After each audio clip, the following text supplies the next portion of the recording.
ಶಿರಸಿ ತಾಲೂಕಿನಲ್ಲಿ ಬಕ್ರೀ ಈದ್ ಹಬ್ಬದ ಹಿನ್ನೆಲೆಯಲ್ಲಿ ಪೊಲೀಸ್ ಇಲಾಖೆಯಿಂದ ಸಾರ್ವಜನಿಕರೊಂದಿಗೆ ಶಾಂತಿ ಸೌಹಾರ್ದ ಸಭೆ ನಡೆಸಲಾಯಿತು.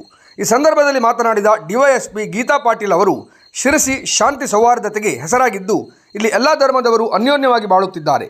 ಇಂತಹ ಸಂದರ್ಭದಲ್ಲಿ ಯಾವ ಧರ್ಮದವರು ಅಹಿತಕರ ಘಟನೆಗೆ ಅವಕಾಶ ಮಾಡಿಕೊಡಬಾರದು. ಆದ್ದರಿಂದ ಬಕ್ರೀದ್ ಹಬ್ಬವನ್ನು ಶಾಂತಿಯಿಂದ ಆಚರಣೆ ಮಾಡಬೇಕು ಎಂದರು. ಸಿಪಿಐ ಶಶಿಕಾಂತ್ ವರ್ಮ ಮಾತನಾಡಿ, ಶಿರಸಿಯಲ್ಲಿ ಗೋಕಳ್ಳತನ ನಡೆಯುತ್ತಿರುವುದು ಕಂಡು ಬಂದಿದ್ದು ಇದನ್ನು ಪೊಲೀಸ್ ಇಲಾಖೆ ಸವಾಲಾಗಿ ಸ್ವೀಕರಿಸಿದೆ. ಅನಿವಾರ್ಯತೆ ಬಂದರೆ ಗೋಕಳ್ಳರ ಮೇಲೆ ಗುಂಡು ಹಾರಿಸುವುದಕ್ಕೂ ಹಿಂಜರಿಯುವುದಿಲ್ಲ ಎಂದು ಖಡಕ್ ಆಗಿ ಹೇಳಿದರು. ವರದಿ Anu Naik, Honnavar. Hurt the feelings of other community ಅಂತ ಹೇಳ್ತೀವಿ. ಸೊ ಆ ಒಂದು ರೀಸನಿಂದ ಸಿರ್ಸಿನಲ್ಲಿ ನಾನು ಇಲ್ಲಿಗೆ ಪೋಸ್ಟಿಂಗ್ ಆದಾಗ ಫಸ್ಟ್ ಎಲ್ಲರೂ ಹೇಳಿದ್ದೆ, ತುಂಬ ಸೈಲೆಂಟ್ ಆಗಿರ್ತಕ್ಕಂಥದ್ದು, ಏನು ಗಲಾಟೆಗಳಾಗದೇ ಇರ್ತಕ್ಕಂಥ ಸಿಟಿ, ಜನ ಅಷ್ಟೊಂದು ಸ್ಪಂದನೀಯವಾಗಿದ್ದಾರೆ, ಅಷ್ಟೊಂದು ಎಜುಕೇಟೆಡ್ ಆಗಿದ್ದಾರೆ, ಸೊ ಪ್ರತಿಯೊಂದಕ್ಕೂ ಒಂದು ಸ್ಪಂದನೆ ಮಾಡ್ತಾರೆ ಅನ್ನೋದು. ಸೊ ಆ ಒಂದು ಎಕ್ಸ್ಪೆಕ್ಟೇಷನ್ ನಾನು ನಿಮ್ಮೆಲ್ಲರ ಕಡೆಯಿಂದ ಈ ಒಂದು ಬಕ್ರೀದ್ ಹಬ್ಬದಲ್ಲೂ ಕೂಡ ಎಕ್ಸ್ಪೆಕ್ಟ್ ಮಾಡ್ತೇನೆ.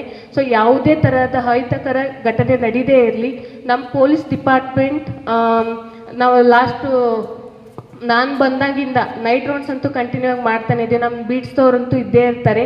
ಸೊ ನಿಮ್ಮ ಕಡೆಯಿಂದ ಎಲ್ಲ ಕಮ್ಯುನಿಟಿ ಕಡೆಯಿಂದ ಎಕ್ಸ್ಪೆಕ್ಟ್ ಮಾಡೋದು ಒಂದೇ, ನಿಮ್ಮೆಲ್ಲರ ಕೋಆಪ್ರೇಷನ್ ನಮಗಿರಲಿ. ನಾವು ಇಷ್ಟೊಂದು ಹಗಲು ರಾತ್ರಿ ಅಂತ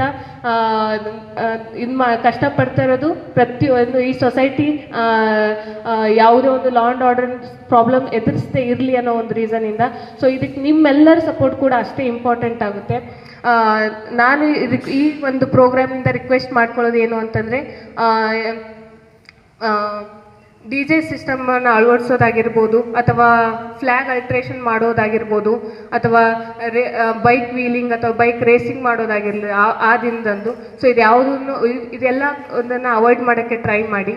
ಅನ್ವಾಂಟೆಡ್ ಮೆಸೇಜಸ್ ಆಗಿರ್ಬೋದು, ಪ್ರಚೋದನಕಾರಿ ಮೆಸೇಜಸ್ಗಳನ್ನು ಹಾಕೋದಾಗಲಿ, ಇದನ್ನೆಲ್ಲ ಅವಾಯ್ಡ್ ಮಾಡಿ. ಇದನ್ನೆಲ್ಲ ಹಾಕಿದರೆ ಲೀಗಲಿ ನಾವೇನು ಆ್ಯಕ್ಷನ್ ತೊಗೊಳ್ಬೇಕು ಅದು ನಮ್ಮ ಕಡೆಯಿಂದ ಡೆಫಿನೆಟ್ಲಿ ಆಗೇ ಆಗುತ್ತೆ ಅಂತ ಹೇಳೋಕ್ಕೆ ಇಷ್ಟಪಡ್ತೇನೆ. ಸೊ ಲಾಸ್ಟಲ್ಲಿ ಹೇಳೋದು ಅಂತಂದರೆ, ಆಲ್ರೆಡಿ ಲಾಸ್ಟ್ ನಾನು ಬಂದ್ಬಿಟ್ಟು ಕೇಳಿದೆ ಯಾವುದಾದ್ರು ಆ ಥರ ಇನ್ಸಿಡೆಂಟ್ಸ್ ಆಗಿದೆ ಲಾಸ್ಟ್ 2 ಇಯರ್ಸಲ್ಲಿ ಅಂತ ಹೇಳ್ಬಿಟ್ಟು. ರಿಪೀಟ್ ಆಗದೇ ಇರಲಿ, ಪೀಸ್ಫುಲ್ಲಾಗಿ ಈ ಸೆಲೆಬ್ರೇಷನ್ನ ಮಾಡೋಣ. ಇದು ಹಬ್ಬ ಎಲ್ಲರಿಗೂ ಖುಷಿಯನ್ನು ಕೊಡಲಿ ಅಂತ ಹೇಳಿ ಇಷ್ಟಪಡ್ತೇನೆ. So thank you so much for your cooperation coming over here. ಕೇಸನ್ನು ದಾಖಲು ಮಾಡಿದ್ದೇವೆ. ಮುನ್ನಪ್ಪ ಲಂಡಕನಹಳ್ಳಿ ಅವರೇ ಬಂದು ಒಂದು ಕೇಸನ್ನು ದಾಖಲು ಮಾಡಿಕೊಟ್ಟಿದ್ದಾರೆ. ನಿಮ್ಮೊಂದು ಇದನ್ನು ಗೊತ್ತಿರಲಿ, ನಾನು ಮುಸ್ಲಿಂ ಸಮಾಜದ ಸುಮಾರು ಜನರ ಜೊತೆ ಪರಿಚಯ ಇದ್ದೀನಿ, ಸುಮಾರು ಜೊತೆ ನಾನು ಅವ್ರ ವಿಶ್ವಾಸಕ್ಕೆ ತೊಗೊಂಡು ಮಾಡಿದ್ದೀನಿ. ಹೆಂಗಿದೆ ಅಂದರೆ, ಯಾವುದೇ ಮುಸ್ಲಿಂ ಬಾಂಧವರು ಕಳ್ಳತನ ಮಾಡಿದಂಥ ಕುರ್ಬಾನಿಯನ್ನು ಇಡೋದಿಲ್ಲ. ಈ ಸತ್ಯವಾಗಿ ಮಾತಾನೆ. ಹೌದು ಸರ್. ಯಾಕಂದರೆ ಅವರು ಕಳ್ಳತನ ಮಾಡಿದ ಕುರ್ಬಾನಿಯನ್ನು ಇಡೋದಿಲ್ಲ ಮತ್ತು ಅದನ್ನು ತಿನ್ನೋದು ಇಲ್ಲ ಅವರು. ಯಾಕಂದರೆ ಇದು ಅವರ ಧರ್ಮದ ಒಂದು ದುಡಿದೇ ತಿನ್ನಬೇಕು ಅನ್ನೋ ಒಂದು ವಿಶ್ವಾಸ ಇದೆ, ತಮಗಂತದೆಲ್ಲ ಗೊತ್ತಿದೆ. ಹೀಗಾಗಿ ಕಳ್ಳತನ ಮಾಡ್ತಾಯಿದ್ರು ಯಾರು ಅನ್ನೋದು ಗೊತ್ತಿಲ್ಲ. ಆದರೆ ಇವರು ಇದೇ ಧರ್ಮದವ್ರದ್ದು ನನಗೆ ಹೇಳೋಕ್ಕಾಗೋದಿಲ್ಲ. ಪತ್ತೆ ನಮ್ಮ ಸತತ ಪ್ರಯತ್ನ ಅಂತ ಮಾಡ್ತಾ ಇದ್ದೀವಿ.